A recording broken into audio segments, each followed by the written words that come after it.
ఉఫ్ అని కూడా కసురుకోకండి ముసలోళ్ళు అయిపోతే. ఈ రోజున ముసలోళ్ళు అయ్యేంత దాకా పిల్లలు ఛాన్స్ ఇవ్వట్లేదండి. వయసులో ఉన్నప్పుడే గొడవలు పడిపోతున్నారు తల్లిదండ్రులతోటి కొద్దిమంది. అమ్మా నువ్వు నాకు చెప్పగా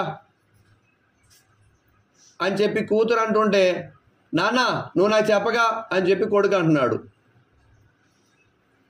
తల్లిదండ్రులు చెప్పకపోతే మీ మంచి చెడ్లు ఇంకెవరు చెప్తారా నాయనా మీకు? తల్లిదండ్రులు చెప్పకపోతే మన యొక్క మంచి ఇంకెవరు చెప్తారు? మనం ఎవరితో తిరిగితే మన గౌరవం ఉంటుందో, ఎవరితో తిరిగితే మన గౌరవం పోద్దో మన తల్లిదండ్రులకు తెలిసినట్టుగా మనకు తెలియదు. ఒక అమ్మాయి ఏదో పొగిడేస్తుంది, ఫాతిమా నువ్వు చాలా అందంగా ఉంటావు, నువ్వు చాలా సూపర్గా ఉంటావు, నీ కళ్ళు ఇలా ఉంటాయి, నీ హెయిర్ అలా ఉంటుందని పొగిడేస్తుంది. పొగడతలుగా మనం పడిపోతాం. కానీ అది ఎందుకు పొగుడుతుంది, అది మగవాళ్ళతో ఎలా ప్రవర్తిస్తుంది అనేది మీ అమ్మకి తెలిసినట్టుగా నీకు తెలీదు.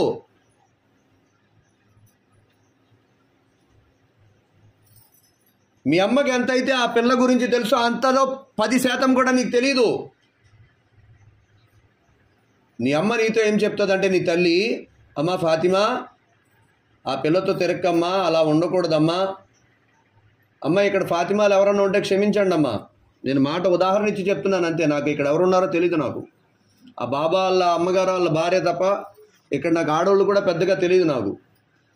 అంటే ఉదాహరణ చెప్తున్నాను. ఫాతిమా అనే పేరు మళ్ళీ కర్మకాలిపోయి మా సఫీ ఫ్రెండ్ ఉంటే ఇప్పుడు ఇదేదో చెప్పింది అనుకుంటుందేమో, దీన్ని వేసేస్తుంది రేపు కాలేజీలో. ఉదాహరణ చెప్తున్నాను అంతే. ఫాతిమాకి తెలీదు ఆ పిల్లతో తిరిగితే ఏమవుతుందో, కానీ ఫాతిమా తల్లికి తెలుసు నువ్వు ఆ పిల్లతో తిరిగితే ఏమైపోతావో. అందుకే హదీస్ యొక్క గ్రంథాల్లో రాయటం జరిగింది, మీ తల్లిదండ్రులు మీరు కసురుకోకండి, వాళ్ళు ఏమైనా చెప్తే మీరు వినండి, ఏం చెప్తున్నారో ముందు పూర్తిగా వినండి. రెండోది, ఎందుకు చెప్తున్నారో ఆలోచించండి. ఎందుకు చెప్తున్నారు నా తల్లిదండ్రులు, ఏ కారణం మీద చెప్తున్నారు నా తల్లిదండ్రులు, ఒకసారి ఆలోచించండి. ఇది మన బాధ్యత.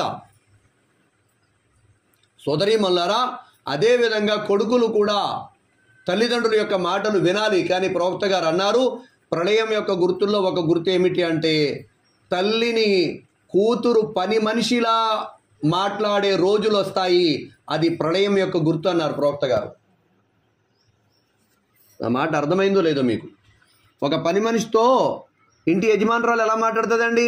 గర్వంగా మాట్లాడుతుంది కదా. ప్రవక్త వారు అన్నారు, కూతురు తల్లితో అలా మాట్లాడే రోజులు వస్తాయి, అప్పుడు ప్రళయం వస్తుందని తెలుసుకోండి అన్నారు. అంటే తల్లి అంటే గౌరవం లేకుండా, తల్లి అంటే మర్యాద లేకుండా, తల్లి అంటే విలువ లేకుండా మాట్లాడతారు, అలాంటి రోజులు వస్తాయి ప్రవక్త గారు అన్నారు. అది ప్రళయం యొక్క గుర్తుల్లో ఒక గుర్తు అని తెలుసుకోండి అన్నారు.